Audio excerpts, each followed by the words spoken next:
Assalamualaikum, halo semuanya. Perkenalkan, nama Ibu Lydia Maldini Putri. Tapi kalian bisa panggil Ibu atau Miss Lydia. Jadi, selama 1 tahun ke depan, Ibu akan mengajarkan mata pelajaran prakarya. Semoga kita bisa bekerja sama dengan baik dan menyenangkan ya. Pada kesempatan kali ini, kita akan belajar tentang karya kerajinan dari serat yang terbagi menjadi 4. Yang pertama, kerajinan dari bahan serat. Yang kedua, pengolahan dan proses produksi. Yang ketiga, syarat perancangan dan produk. Dan yang terakhir, kemasan dan produk kerajinan bahan serat.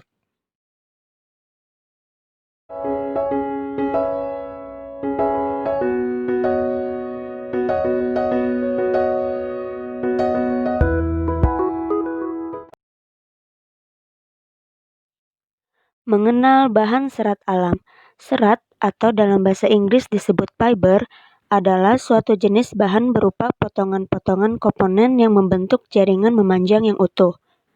Serat dapat digolongkan menjadi 2 jenis, yaitu serat alam dan serat sintetis atau serat buatan manusia. Bahan serat alam dapat digolongkan menjadi 3 jenis, yaitu serat yang berasal dari tumbuhan, hewan, dan mineral. A. Serat dari tumbuhan. Penjelasan lebih lanjut akan dijelaskan sebagai berikut. 1. Serat dari biji. Tumbuhan memiliki biji yang dapat diolah menjadi bahan serat. Misalnya saja seperti kapas dan kapuk. Selain itu, kapas dan kapuk dapat digunakan dalam industri tekstil. Kapas dan kapuk menjadi bahan baku untuk pembuatan bantal dan kasur. 2. Serat dari batang. Serat tumbuhan memiliki jenis batang yang berbeda-beda. Batang-batang pada tumbuhan tertentu dapat dimanfaatkan untuk pembuatan bahan serat. Misalnya seperti batang pohon jute, batang bambu, dan rami. 3. Serat dari daun tumbuhan. Serat dari daun tumbuhan yang dapat diolah sebagai bahan serat tidaklah banyak. Namun, banyak orang memanfaatkan serat dari daun sebagai bahan baku produk tekstil. Contohnya, serat daun mendong, daun nanas, daun pandan berduri, daun eceng gondok, dan daun abaka. 4. Serat dari buah tumbuhan. Serat dari buah tumbuhan yang sudah dimanfaatkan sebagai bahan serat adalah kelapa. Buah kelapa memiliki sabut yang melapisi buah. Sabut tersebut telah banyak digunakan sebagai bahan serat. B. Serat dari bahan hewan. Serat hewan dibagi ke dalam 2 jenis. 1. Serat dari stapel. Stapel merupakan serat yang berasal dari rambut hewan yang biasa disebut dengan wool. Misalnya domba, alpaka, unta, kelinci, dan vikuna. Serat hewan yang paling sering digunakan adalah serat yang berasal dari rambut atau bulu domba. Serat jenis ini biasa digunakan untuk bahan baku tekstil pakaian. 2. Serat dari filamen. Filamen merupakan serat yang berbentuk jaringan. Misalnya, serat yang terbuat dari larva ulat sutra yang digunakan untuk membuat kepompong. Kepompong ini kemudian dipintal menjadi benang. Sama dengan stapel, serat dari filamen biasa digunakan pada bidang tekstil pembuatan pakaian. C. Serat dari bahan mineral. Serat dari mineral merupakan serat fiber yang berasal dari mineral. Terdapat beberapa jenis mineral yang dapat diolah menjadi serat, yaitu kaca serat atau fiberglass, serat logam, dan serat asbes. Karakteristik bahan serat alam.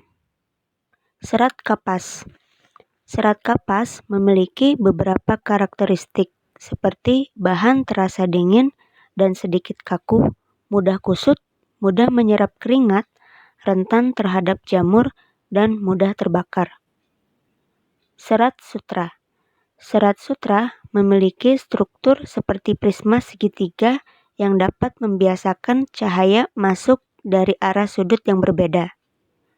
Struktur seperti ini membuat serat sutra tampak mengkilap.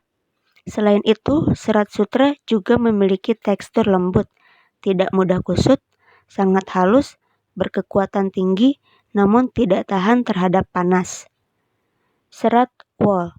Serat wol mempunyai karakteristik tidak berkilau, agak kuat, keriting, tingkat kekenyalan tinggi, elastis, dan merupakan jenis serat yang mampu menahan panas dengan baik dan tahan terhadap jamur serta bakteri. Serat katun. Serat katun memiliki ciri bahan dingin dan tidak kaku, serta mudah menyerap keringat. Serat asbes. Serat asbes mempunyai daya tarik yang tinggi, daya mulurnya sangat rendah, sedikit menyerap air, sangat tahan terhadap panas dan api, serta tahan terhadap cuaca ekstrim.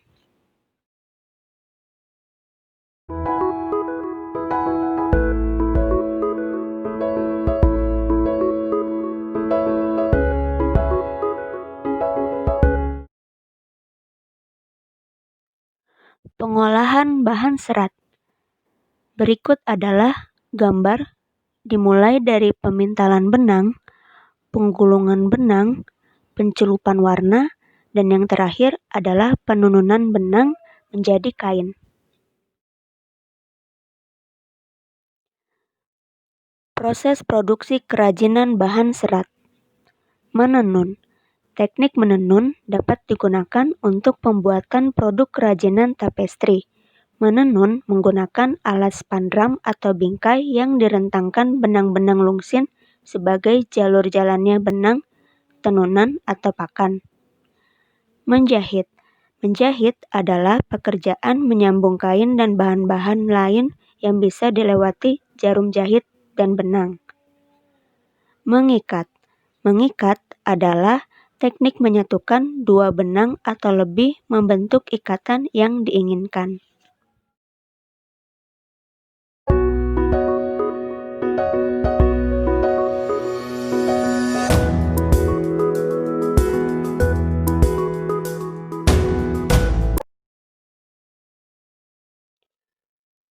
Syarat perancangan kerajinan bahan serat.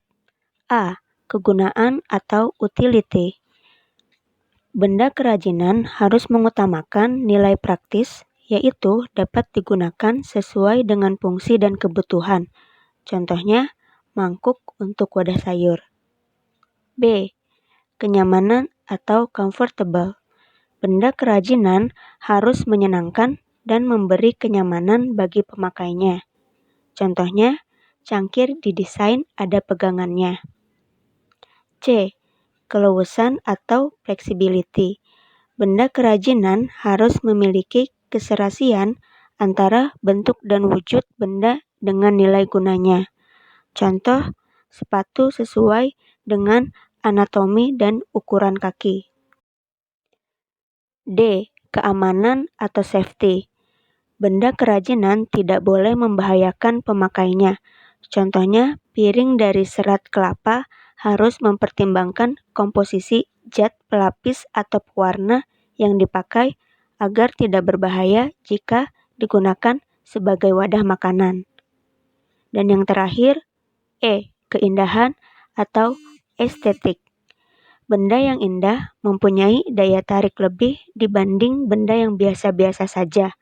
Keindahan sebuah benda dapat dilihat dari beberapa hal, di antaranya dari bentuk, hiasan, atau ornamen, dan bahan bakunya.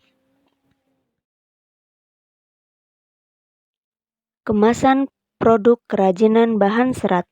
Penyajian sebuah produk kerajinan disebut juga dengan kemasan.